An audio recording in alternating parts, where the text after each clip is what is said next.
everybody. Welcome to another episode of the Nostalgia Trap podcast. My name is David Parsons. I'm happy to bring you another conversation. Today, I'm thinking a little bit about Oklahoma. That's because Oklahoma's in the news right now for the House of Representatives in Oklahoma voting to ban AP U.S. history, which if I haven't mentioned on the show before, as a historian, AP U.S. history was kind of a formative moment for me in high school. My teacher, Mrs. Diane Dowler, was at Buena High School in Ventura, California, was a massive influence on me as a person.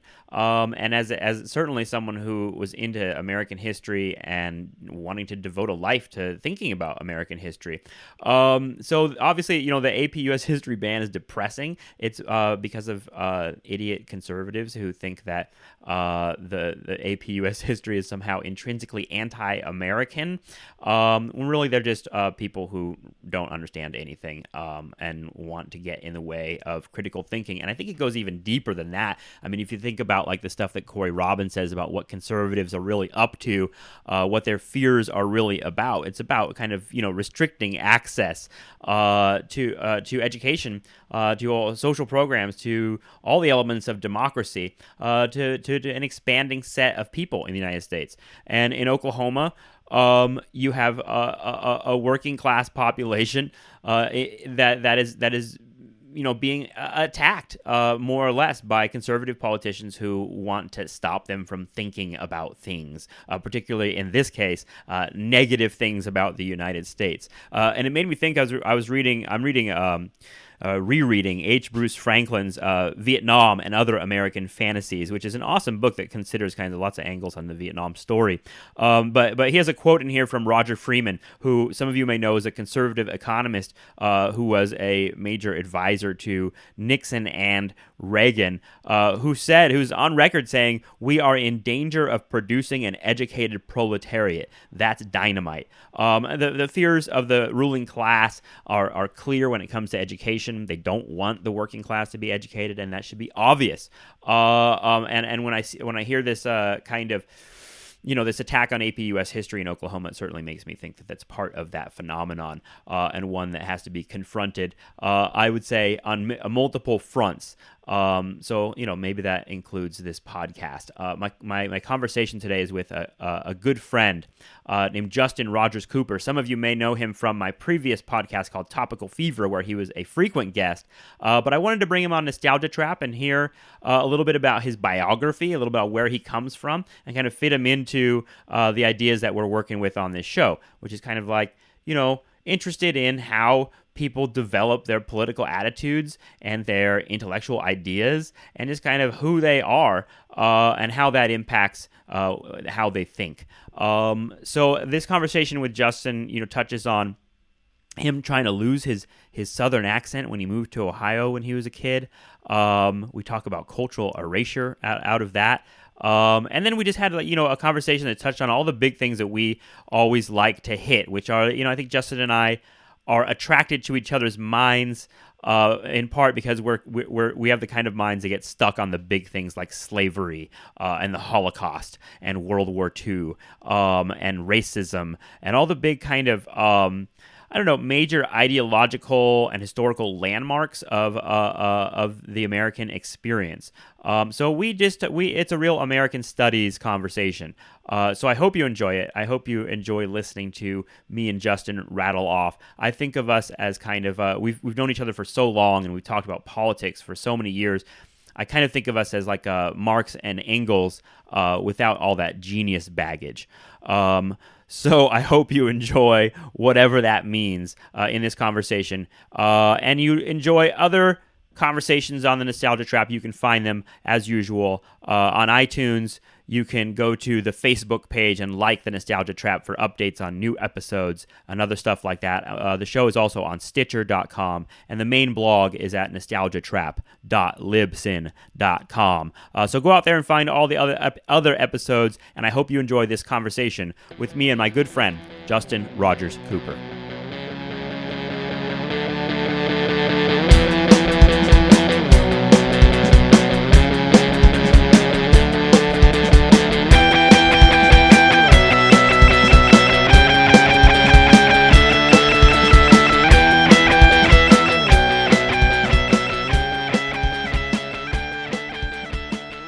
were born in Lansing, Michigan? Yeah. That's something I didn't know. Yeah, when my parents were in graduate school. Wow. Yeah, so I guess you could call me a dissertation baby. Wow.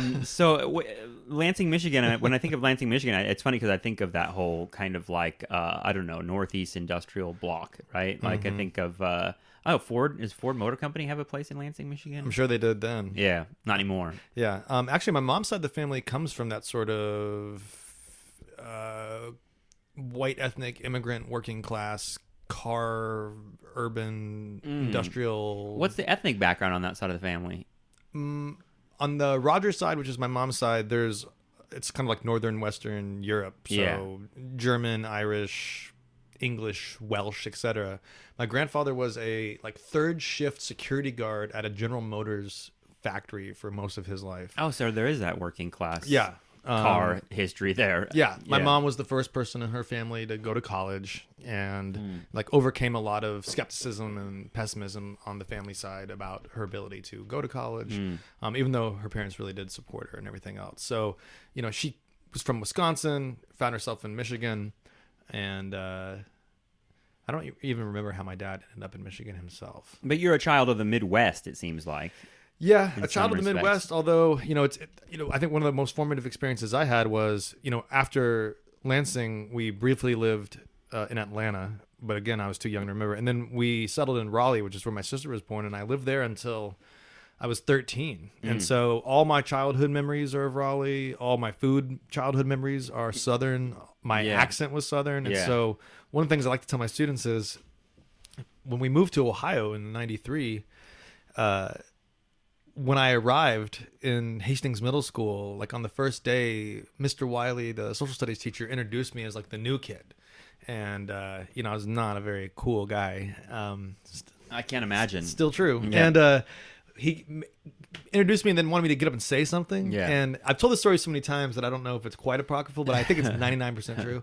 And I stood up there and I was like, "Hello, everybody. My name is Justin Rogers Cooper. I'm so glad to see you. I'm so glad to be here." I was so happy. My Southern accent was so thick.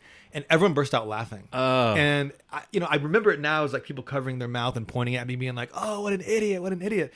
But I didn't understand what they were laughing at until someone told me afterward.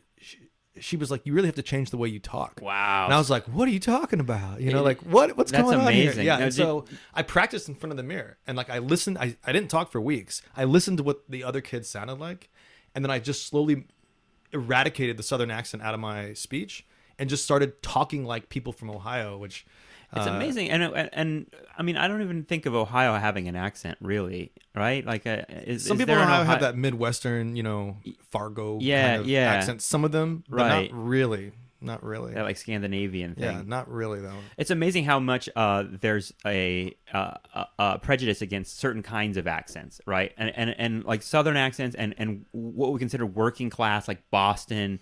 It really, I feel like I was talking to Claudia about this. It feels like a prejudice against poor people generally. It's like poor people accent, right? Mm-hmm. In a sense, it's a working class accent. No matter what region it's from, it's identified as you're of a lower caste almost. Yeah. Right? People in the South do the same thing. People in the South, I've heard many people that tried not to talk that way because they identified it as low class. Mm-hmm. It's like a white trash accent. Yeah. Well, and then when you use words like white trash and caste, I think that really hits it as well. Yeah. Which is to say that the dominant class speech pattern is also a racial pattern. And, if you read David Rodinger, Wages of Whiteness, Working Towards Whiteness, all that stuff, the ethnic markers of immigrant speech were part of what was assimilated into WASP white speech. Right. And right. so, to be truly white was to sound like an Anglo-Saxon Protestant. Yeah, it's talking correctly. Mm-hmm. Yeah, I mean, we hear that in the way that people reward even Obama for he's so articulate, he speaks so well. Yep.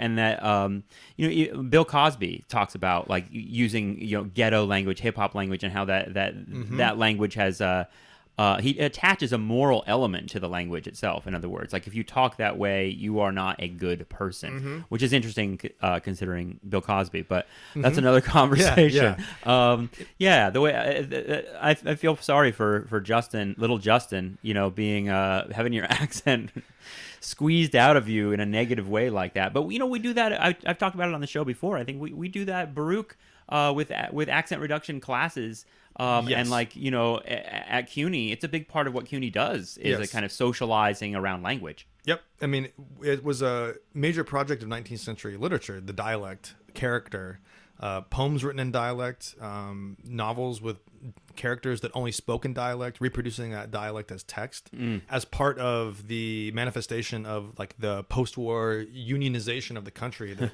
what literature was going to do was bring in these accents and then kind of put them in a hierarchy, codify them, weave them into plots. But the other side of it is when you look at my experience, it's part of self-fashioning. And so it's more complicated than, a straight story of assimilation.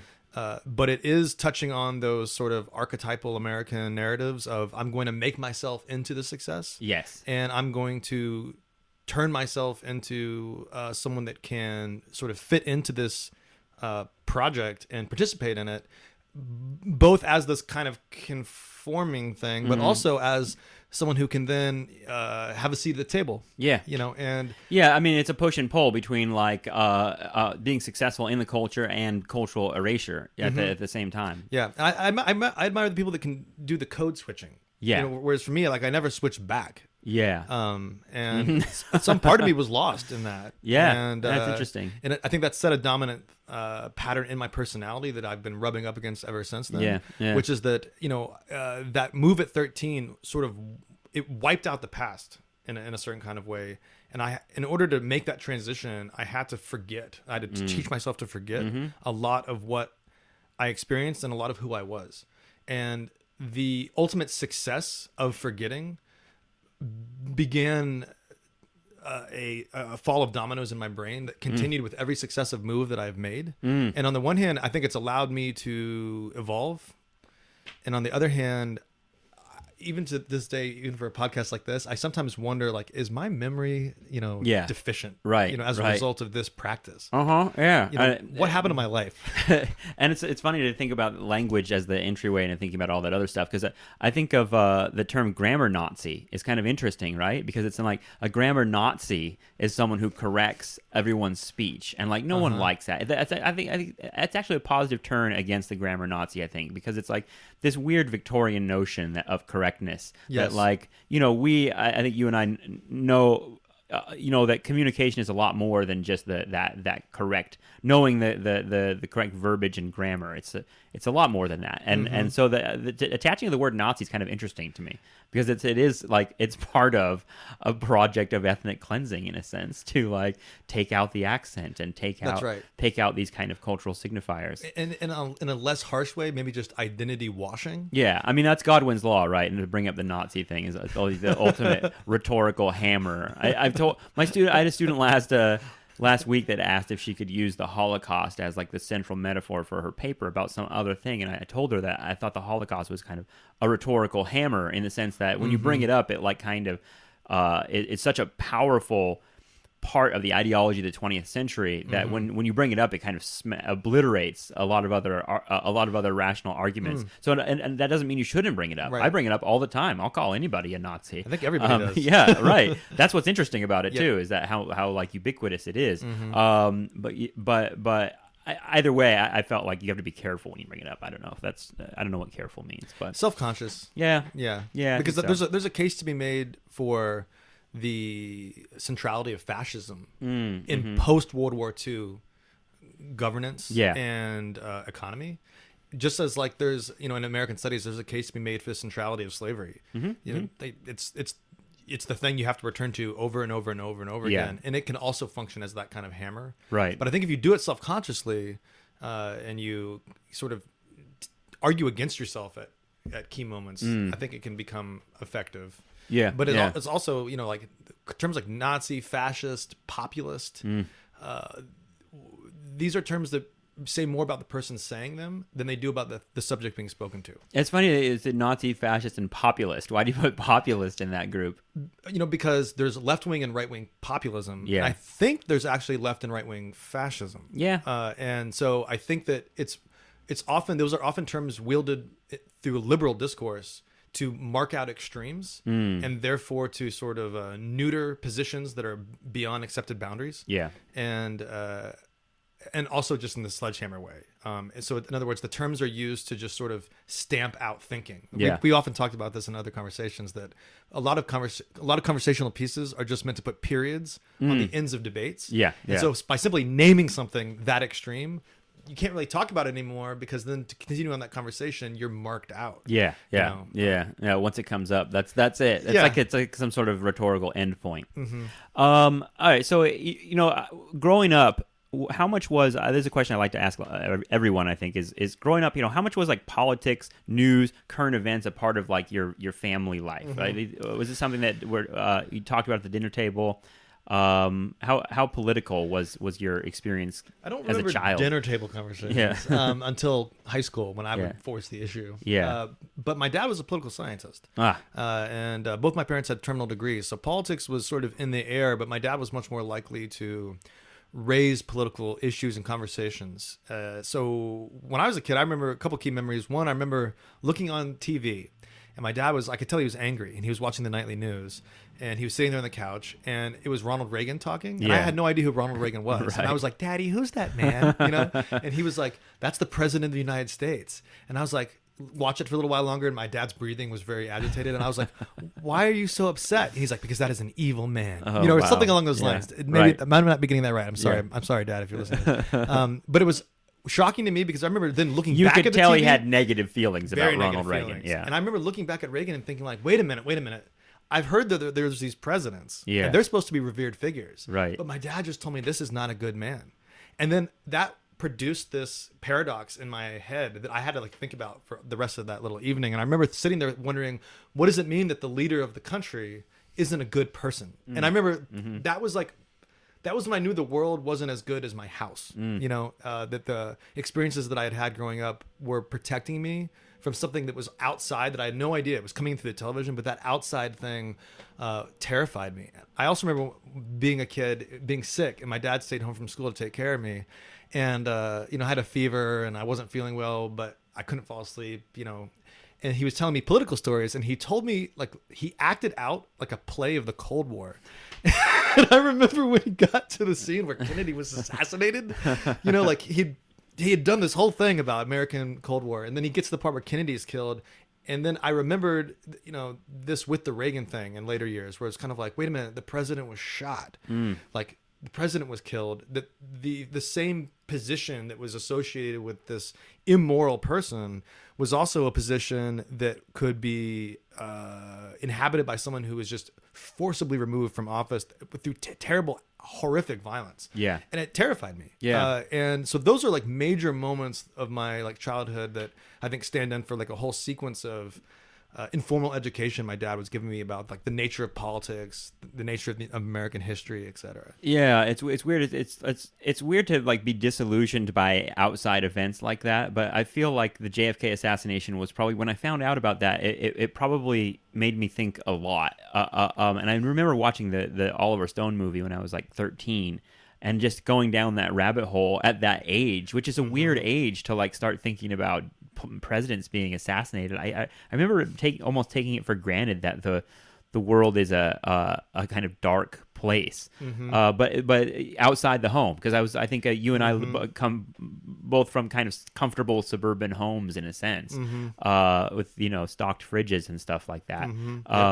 But knowing that the outside was dark and seeing it through the political, seeing it through the historical, is really interesting. Didn't your dad take you to Oklahoma City right after the bombing? Yeah, when we got to Oklahoma City, the temporary fencing, walling off the zone, was still up, and I don't remember there being a memorial. I think I remember someone saying there was going to be a memorial. Yeah, he's from Oklahoma City, so we were actually there just visiting my grandma. Okay. And I guess she lived close enough to the town center that when the bomb detonated, like she felt it in her living room.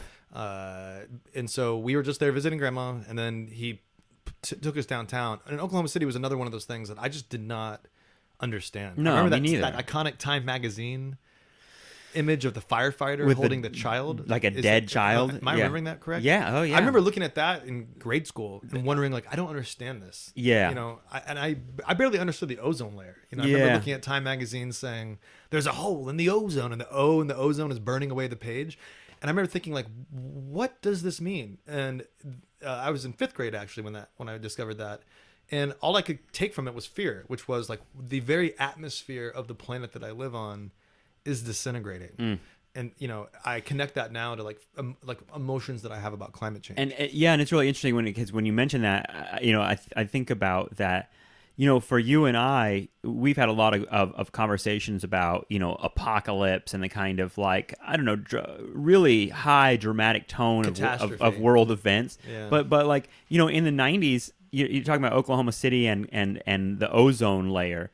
And then, for us, I think when we were in college and graduate school, it was 9/11 and Katrina, and like the coming of like these twin, and maybe it's not twin. It's there's more. It's a confluence of crises, But like the idea of terrorism and war becoming accelerated at the same time that there is a kind of massive awakening about what we've done to the planet is kind of seem like themes that have been gathering since when we were young. Yeah, that's really true. When I just think about all the things I didn't understand, it actually teaches me a lot about myself. I remember with the first Iraq War, and I remember protesters somehow filtering into my consciousness doing the no blood for oil thing. And I hope I'm not conflating that with 2003, but I think that was like an early meme as well, like a 90s meme. I wouldn't be surprised. And I remember debating people in my class. I had no idea what this war was, why it was being fought, and people saying, well, we're bombing Iraq, but Iraq can't bomb back. I didn't understand that. Yeah. I didn't understand why you would bomb a country purportedly, not in self-defense. So would you say you had like kind of an idealistic patriotism in a sense, or a feeling that like the United States would act? I don't know. Do you have a sense of the goodness of the country? It just seemed illogical. I wasn't thinking that out of patriotism. I was just thinking out of logic, which is to say, what's the threat? Yeah. And the reason I bring that up in response to what you just say is because Saddam Hussein stuck those horizontal wells into Kuwait, so to and which is interesting now because that's what fracking is, right? Yeah. He was fracking Kuwait, and the war was essentially over just making sure that client states in the Middle East were in control of the oil for global markets, and that Saddam Hussein wasn't in control of that oil. I mean, that's like the Wikipedia definition of the war. I think it's an uncontroversial narrative at this point. I think so. Yeah. I mean, there's always ideologues on both sides. Yeah, and the reason I connect that to what you were just saying is because this idea that we need military control, or the U.S. needs military control over natural resources, I think is very much bound up into the kinds of parallel rise of terrorism and war with ecological crises. That it really is all connected. That there's just not. Yeah. And I mean, and in a lot of ways that trickles down into Black Lives Matter and the explosion of feminism that we've seen in the last, like, I don't know, it's weird, 6 years, 8 years. I don't know. When I first started teaching at CUNY, I used to bring up feminism and talk about it in terms of the 60s and 70s, and teach that history. And I always taught it as, I didn't want to be pessimistic, but I kind of remember saying that, no one would describe this as a feminist moment in history right now. But now I think you can. Like, you can say that, like, something is happening in the culture with feminism. When, like, Beyonce, like, appears with, like, the feminist, word behind her, they're like, it's being engaged. Whatever you think of it, like, it is being engaged, and it's interesting to see that happening because my students seem very distant from it. I don't know about yours. Well, and distant from it, I like I don't know if I mean they're like in it in a sense, living it. But not like I wouldn't describe them as like active in it or activists. If that makes sense. It's a conversation where, when I've had versions of those conversations in my classroom, what I often find is that certainly most female students, will sign on to any number of so-called feminist principles that I'll bring up in the abstract. Right. But when I would say, would you ever claim the identity feminist, almost none of them will claim that identity. Yeah. And so I always find that to be interesting, that there's something more dramatic about the label than about the ideas behind it. Yeah.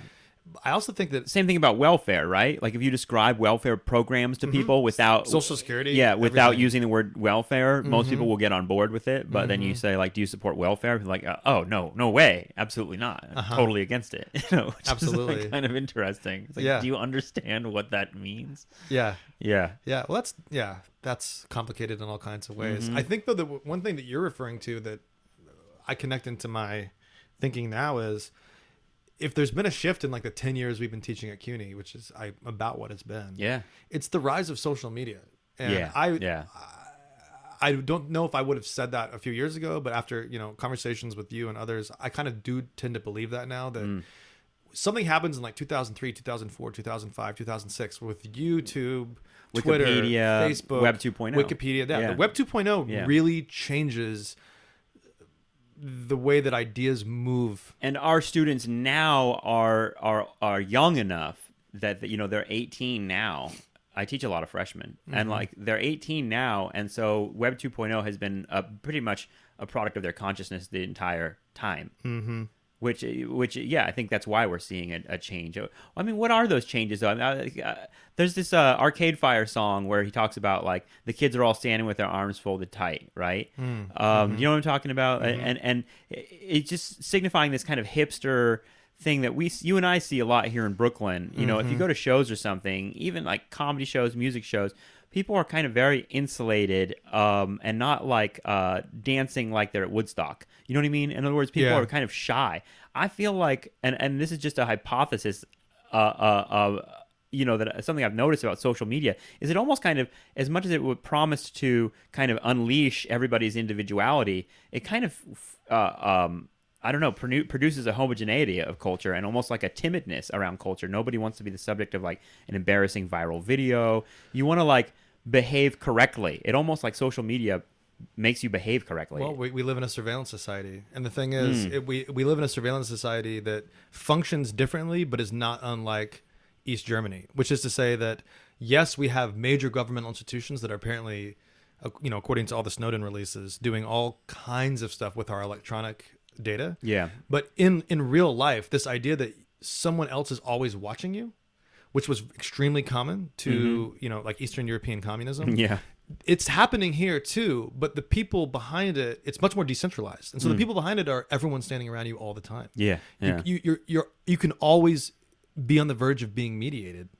And so I think the timidness is real. I think there's other cultural explanations that might inform that too. But I also think that one of the dominant emotions that I feel every time I'm on Twitter or Facebook is fear.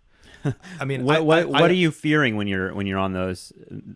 I mean, I feel like the affect is fear, frustration. There's a lot of like negative emotions I associate with social media.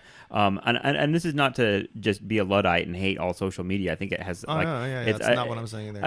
I think it's more kind of critiquing the culture that social media is being allowed to express in a sense. Like social media emerged at a time when there's kind of a sick American Western world culture, and all of that stuff comes to bear on the way that social media is used. I think that's part of it. I also think that for me, I'm just overwhelmed by the number of people who I'm interacting with that I don't see. Yeah.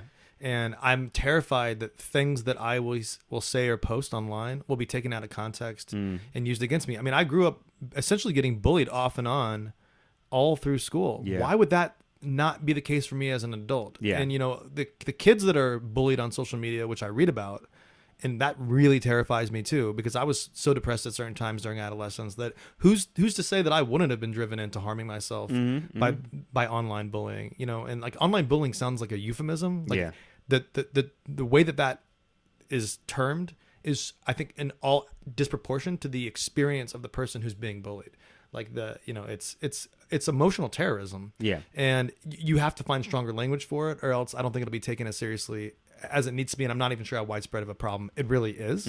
But it's also to say that, you know, when we were just talking in the kitchen just now about when you go online and ask for help, the arrogance of people's tone, that's bullying. Yeah. So like, you know, why wouldn't it stop when you're an adult? So every time you try to use a technology that's about socializing, it's not utopian. It's bound up in all these contradictory and sometimes ugly social sentiments that are going to be fed right back at you. Yeah. And so I always just, I'm still trying to protect. I'm a kid with my arms crossed online.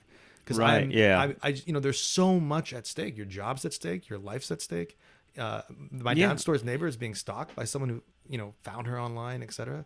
I just heard about that the other day, and it's kind of like, wow. Yeah, You it know, can like, be there's threats. It can There's, be a scary place. I Yeah. mean, and what's interesting about it to me is like, you know, everyone understands, like everyone knows that you don't read YouTube comments because it's just going to be like the just a parade of like ignorance and hatred, no matter what. Like literally no matter what the video is, it's going to be just like racism, homophobia, and misogyny.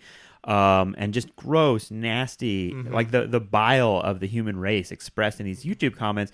And like, you know, my hometown newspaper actually quit with comments. They just said, we're not going to have comments and articles anymore because literally they had a policy against like racism and name calling.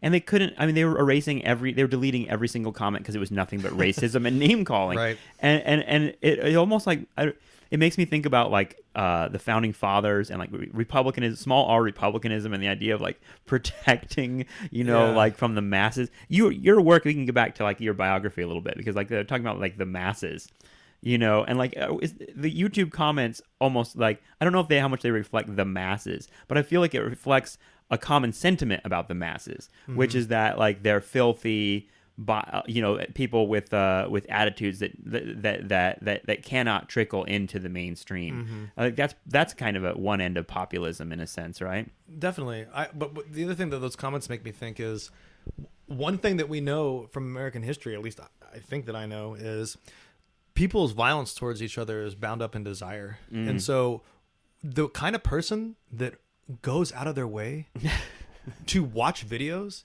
and read articles on subjects that they find so hateful, that hate is really desire. Yeah. And it's dark, erotic, violent desire. Yeah. Because it's been distorted. And, you know, there's a million explanations for what happened to that person, but what they're doing, and they're probably male for the most part.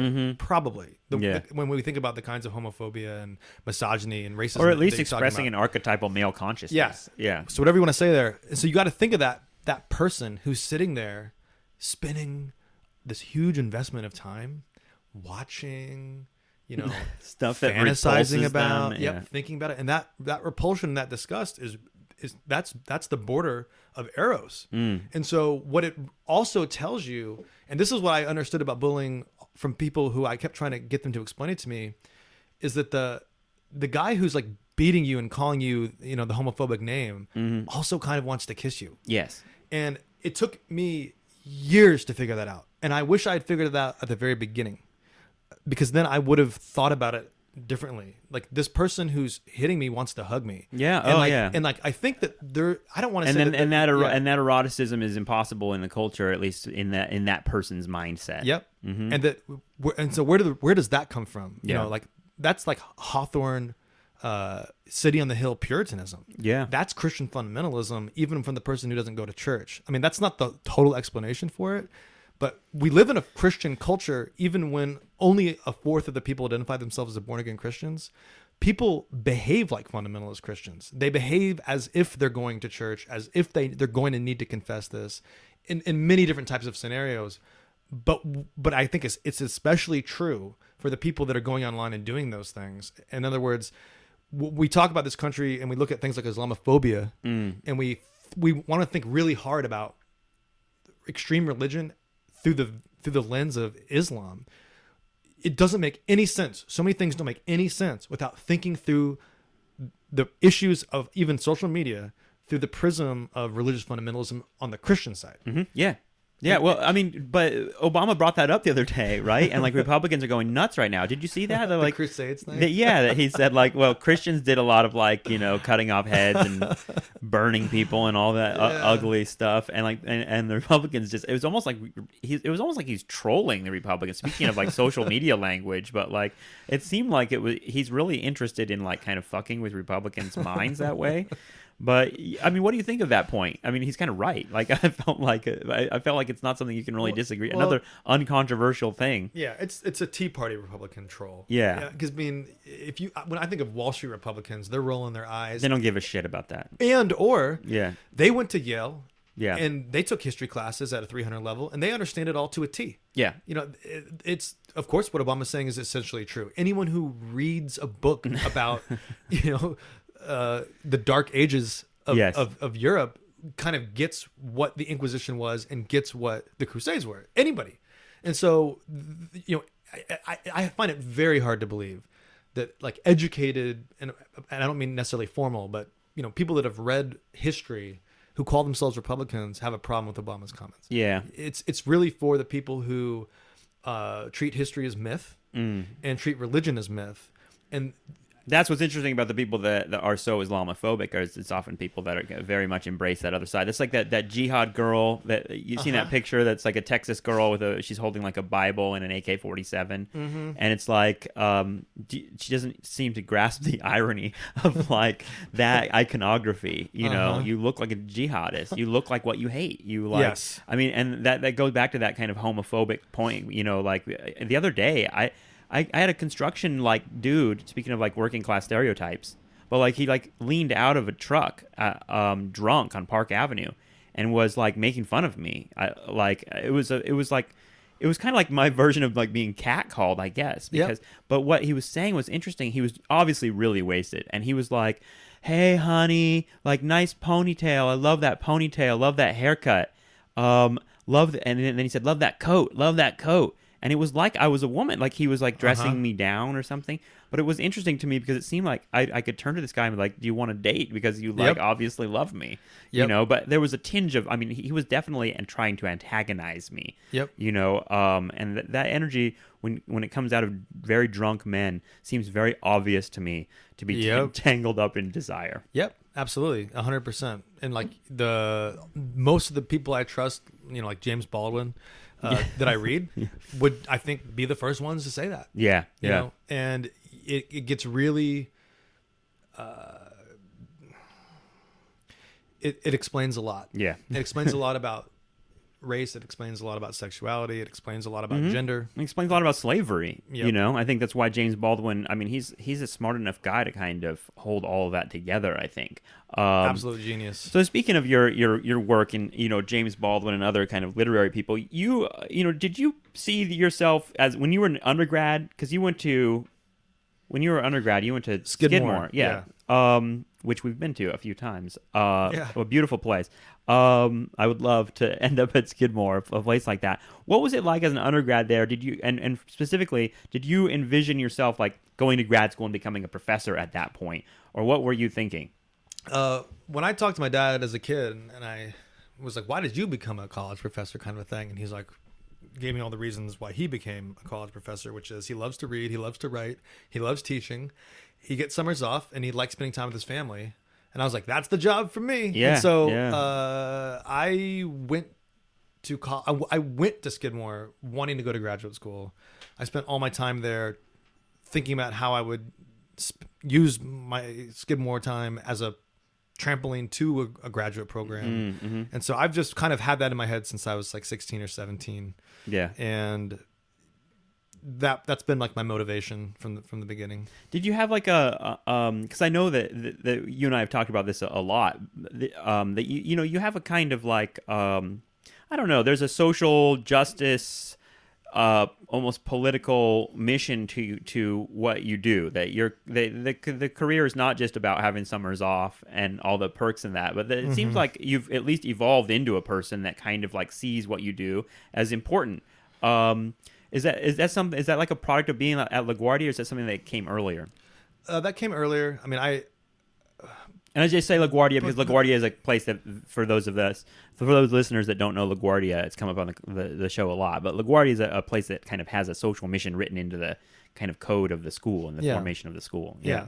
Kind of, yeah. Kind as of I would hope most community colleges do. Mm-hmm. But LaGuardia seems like they really have it on the surface, like this kind of like social, so like a founding mission. Yeah, a founding mission around like helping working class people, enter the world, enter the American world.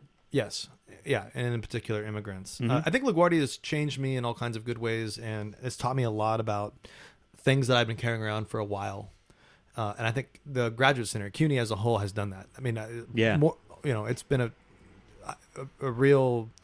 I'm really grateful. Did you know that CUNY was such a? Because I feel embarrassed. I applied to CUNY because it was like a public school that like I knew I could probably get into and probably afford.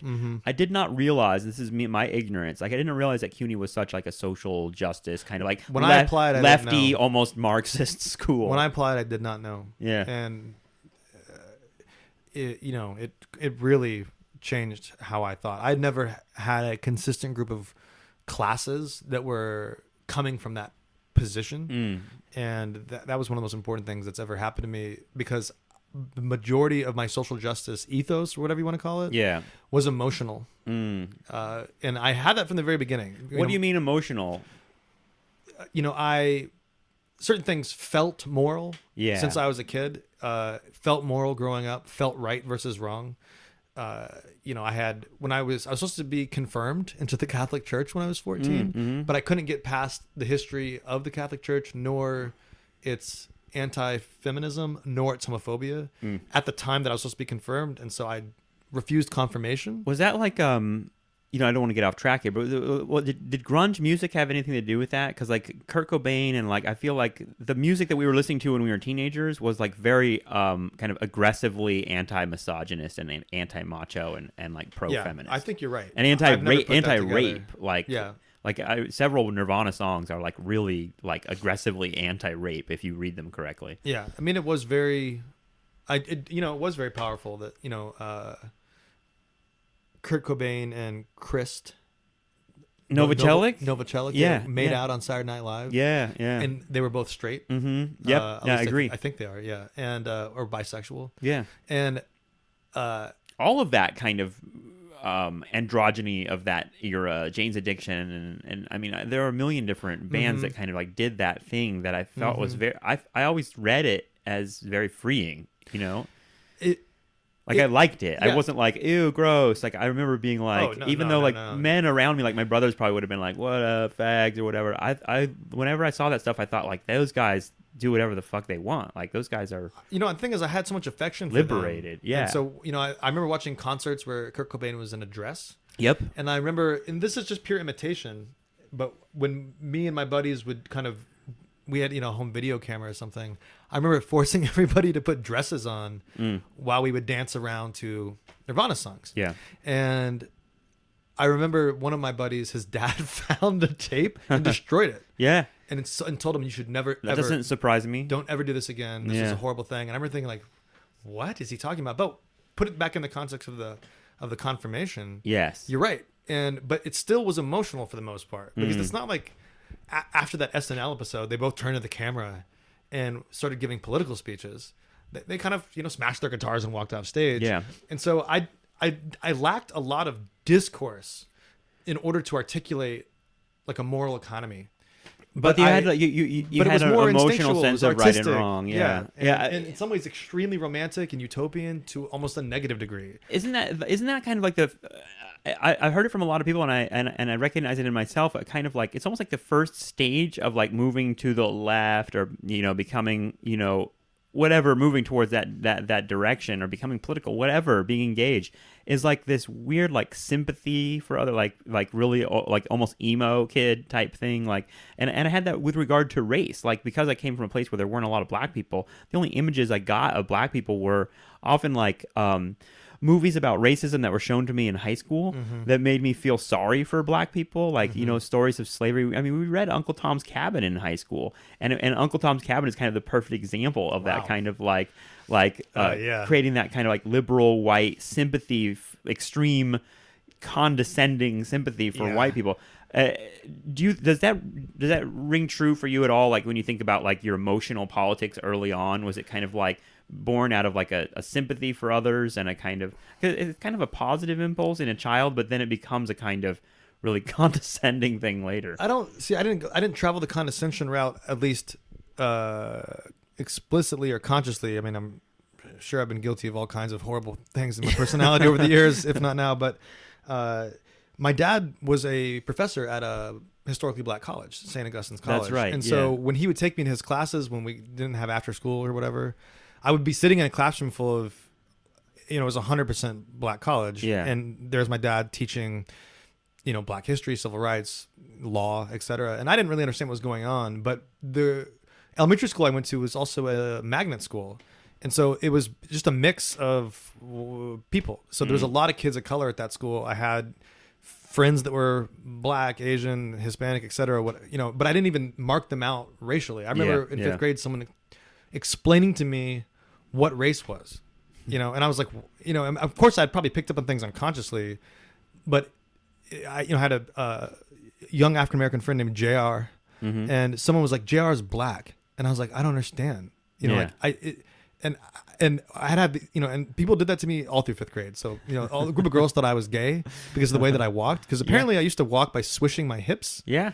And they were like, you're gay, right? And I was like, what's gay? And then everybody cracked up laughing. And they're like, the way you walk, like you're on a fashion runway, is how gay people walk. And I was like, but what does gay mean? Like, you want to kiss boys. And I was like, actually, I don't have that impulse. But the way that I'm walking is showing this, and it's going back to that idea of self-fashioning. In front of the mirror, wow, I'm just now connecting this. I had to practice the way that I walked, and I would try to walk with my knees out, and like I was like, okay, this is how. So you're basically without all that social shaming and conditioning, like underneath, you're like a Southern dandy, is what you're saying. Like you're an emotional guy that walks that way and has a deep Southern accent.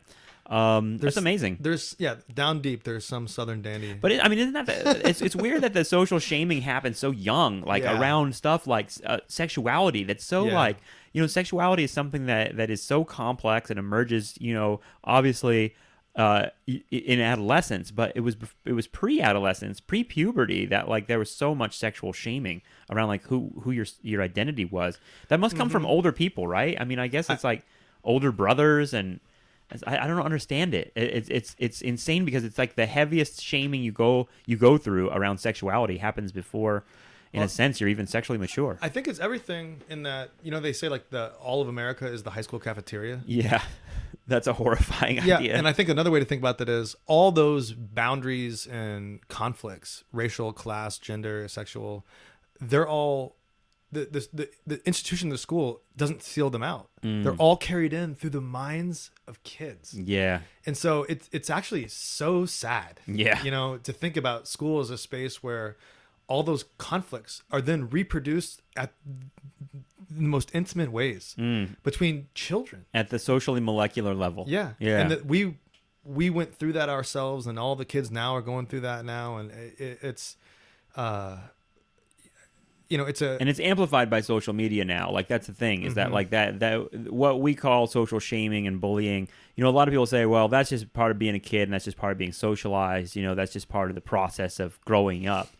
But at the same time, it's because it's exactly what you're saying, where it's kind of like all the nasty prejudices and attitudes of the larger society kind of playing out in the minds of these kids. There's something tragic about that at the same time as it is social, because they're being socialized into what adult world is, which isn't a necessarily healthy world. Not at all. But I want to go back full circle to make one point about growing up within those conflicts that you had mentioned, which is because my dad taught at this college, but he also had a range of students, a range of colleagues. I had a range of friends, a range of my friends' parents from, various walks of life. Although I think the two main groups were white and black, so to speak. My experience was that on all sides, people are complex, and that there is not like necessarily a type of any one person, or any one person doesn't belong to any one fixed group. And so the thing that brought that home for me, and the reason we moved, was my dad's lawsuit against St. Aug, which was like, in a very stupid, explicit way, they said, we won't give you tenure because you're white. And he filed a reverse racial discrimination lawsuit and won. And then that was like a very public trial. Yeah. And then we had to leave, and he got another job in Ohio, and that's why we moved. So my whole self-fashioning that I mentioned at the beginning of this conversation occurred in the context of racial crisis, but an ironic one. Yeah, a really ironic one. I've always wondered how that kind of sits with you, like identity wise, because it's such a weird thing when you hear like, a reverse discrimination. Yeah. Like the white liberal in me, when I hear that, I'm like, that doesn't exist, And a lot of people I've talked to are very uncomfortable with it. And I also know that don't bring it up. I mean, I know that you're like really radical on race. That's the thing. Like you're really like like you're one of the people that I like kind of turn to when I want to hear about like what you think about Black Lives Matter and what you think about actions against police and everything that's going on in the country. It seems like for just to be like clear about it, like your work as a scholar is like the centrality of the Black experience is kind of like the main mode of your view of American history, in a sense. Like, sure. Like your view of American history is through the Black experience. So, I mean, how did you come to that? I guess as a way of answering that question. Well, about, obviously about these are really complicated conversations. Yeah. But one place I'd go back to is Baldwin in like the late '60s. Is it William Styron who wrote The Confessions of Nat Turner? Yeah. And it really alienated the Black radical community, particularly Black men, particularly straight men, because he depicted these really tender, erotic scenes of Nat Turner with a fellow guy down by the river. And it was there was these sensual moments that were straight out of like James Baldwin novels, right, which have a lot of those moments. Yeah. And that's what makes Baldwin's work so interesting. One of the many things. And Baldwin came to Styron's defense and basically said, this radical Black community, you guys are missing something key to a lot of experience of what it means to be Black, but also what it means to be a human being by like denying this as this possibility. And, and I was revisiting this conversation, this incident through Vince Woodard's book that came out this year. And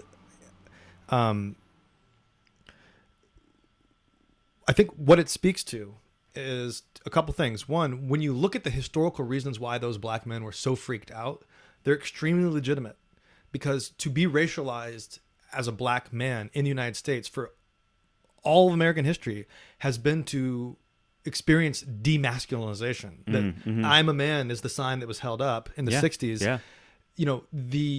It stands out in Letter from Birmingham Jail. Right. Like Martin Luther King talks a lot about like how Black men are not considered men, right, and that I'm and called that goes, a boy. You don't address me by my name. That goes way back. Yeah. Right. And so it's almost invoking a patriarchal authority. Like, why don't I get it too? In a sense. Yeah. And like you can look at post-colonial movements all over the world in the same way. That like the way that many revolutionary men restructured patriarchal states after overthrowing colonialism. So the reason I bring this up is to say, one, there are structural historical explanations for people's like core emotional, personal, affective beliefs, and we can explain them, and they make sense, and they're bound up in racism.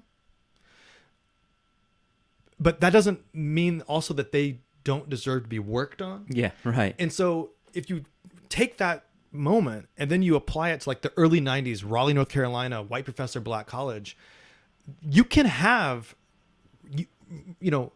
discrimination, let's call it, in an institutional context run by people who are Black or Hispanic or Asian or any other different type of person that's not white, as much as you can have it in a white institution.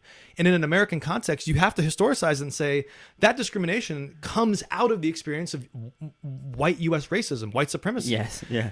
But again, that doesn't make it okay. Right. There's work to be done here. And, one of the things I learned in graduate school too, that Robert Reed Farr, who's one of the people that really just blew my mind Yeah. over and over and over, and continues to do so to this day. I mean, Many people I know speak very highly Yeah. of him and his work. Yeah. yeah, I mean, those moments where time freezes and you're like, that changed my perspective. I have to think about this for years, and I may never quite understand that. You know, I've had those moments over and over with him. And one of the things he said to me in a class once was, like, when the last white person is dead on the planet and there's no more white people here, Right. we will still not be rid of the mind of the white slave master. Mm. And I was like, what? Yeah, You know, yeah. but like that idea that you can de-essentialize racism from the white body. Yeah. And it's like what you were saying earlier about masculinity. It's almost like a virus that can reproduce itself in any number of bodies. Mm. And so if you put my dad's case up against incarceration and everything else, it's very clear that it's an individual case of discrimination. Yeah, that within a should no way be prioritized. And there's no way this country needs to prioritize reverse racial discrimination. Right. There's no way that the legal system that gave my dad that victory is inseparable from the legal system that denies justice over and over and over to families like the families of Eric Garner. Yeah. Yeah. It's the same legal system. So there's no way to say that the outcome of that case isn't itself also a product of white supremacy. At the same time as you're saying that it's also a product of those kinds of, reactionary, political attitudes in the minds of the black men who were running that school at that time. Yeah. That all these things are bound up in one another, and there's an injustice and a distortion anytime we try to segregate the narrative in a legal case into just, right versus wrong. Yeah. It's a much more complicated story. Right. However, But everyone takes their camp. That's the thing. It's, Yep. it's like during the Charlie Hebdo thing. Like, people want to my impulse immediately was to try and contextualize the act of terror that happened at the Charlie Hebdo office, and try to contextualize it within a narrative of French imperialism, Algeria, et cetera, and the pushback I got, not necessarily from me personally, but from just seeing when my opinion was expressed by other people, and what people were like, that's a disgusting position to take, to try to explain the murder of 12 journalists. And it's like, well, I'm not necessarily excuse. There's a difference between explaining and excusing, That's right. and I guess it's just like a product of, that's how politics works. People have their personal, for me, that's just the way I felt. Like, that way, when I heard about the Hebdo thing, I kind of you and I had conversations about this. And it's unpopular to say. It seems very much like 9/11, when the Twin Towers came down, when Bill Maher, ironically, was the guy that was like, well, we tend to lob missiles over the Middle East a lot, and that's pretty cowardly. He was fired immediately for saying that, and it was seen as a monstrously offensive thing, which I think is interesting, because it's I don't know, there's almost like a social shaming around contextualizing the larger kind of forces of particularly racism and imperialism that are defining events as they unfold right now. Like racism is part of it, but we're not supposed to talk about it. Yeah. I also think, though, that it points to the failure of the justice system itself. So in other words, what happened to my dad was wrong. Mm-hmm. It was wrong on paper. It was wrong in a liberal context, and it was wrong in a historical context. It was wrong in a personal context. But if it happened to me, I'd be pissed. Yeah, but justice wasn't necessarily done. Yeah. By the outcome of that case. And I think that's one of the problems we're seeing also with Garner and everything else, is that if we're just looking to the justice system, there's something that we're all going to miss. That not only, but social movements have a role to play in changing structures. And I don't think there's justice to be had through the criminal justice system. Yeah. And that's what's kind of, it's not weird. I mean, I understand why people do it, but this was something that stuck with me during in '92 when the Rodney King trial and the LA riots happened, because it was a kind of this waiting for a justice system that you have zero faith in, waiting for it to deliver what everyone knows is inevitable, a not guilty verdict, or we're not going to charge him even. And everyone knows, everyone's cynical enough to understand that that's what's going to happen. And yet there's still the shock and outrage and expression of universal disgust even though the justice system acted exactly how we expect it to act. It's kind of I don't know. It seems like we need to get past that and get to the point where we don't have like, let's get to the point where we have no faith in the justice system whatsoever. It sounds like a terrible place to be, but it seems like a realistic place to be. I mean, it just happens again and again. That's the thing. And let me offer, because I imagine we're probably running out of time here. Let me offer one other thought, which would contradict. Please, a more hopeful thought than we need no faith in the system.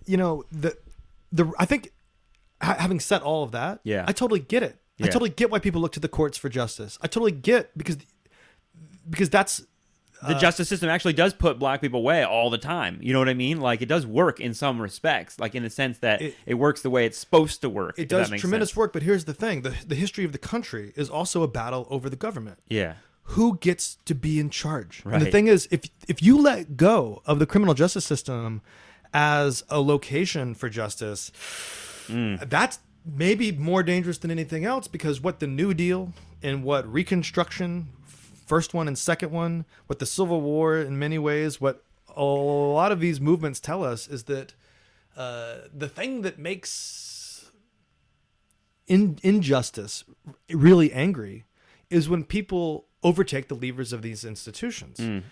When people are put in control, of the government and its branches and use it for their own ends, then all of a sudden those places can be systems where government can deliver not full justice, but forms of justice to people. Right. And, I think when people express that outrage and shock, it's always a message to the people inside those rooms. Like, we are watching you back. You're not going to get away with this. This was wrong. And it's going to motivate us to be the ones on the inside of that room. And so. Yeah. And I mean, that's politics too, right? I mean, what we're seeing what is kind of fascinating in terms of just the criminal justice system here in New York is like those forms of authority losing not only the respect, but like literal credibility in the eyes of millions of people. Yep. But even to the point where it's complicated because, as the population of New York turns its back on the police themselves then turn their back on their institutional leadership when they don't feel supported, and literally turning their back on de Blasio, in part because of what he said about his black son, which is kind of incredible. And when you see how many black NYPD officers turn their back on de Blasio, it becomes really, really complicated, right? Very complicated. Yeah. Very complicated. Yeah, this stuff that we could talk about forever, but I wanted to thank you, Justin Rogers Cooper. It was great talking to you. I'm really happy to be here. Thanks for having me on. I'm just going to point my fingers to the guests on either side of me. I hope this was okay for your listeners. They have a lot of very, very good choices to choose from. So if they stumbled here by accident, I apologize. But also, thank you. I think there was some interesting stuff said. Thanks a lot. Thanks,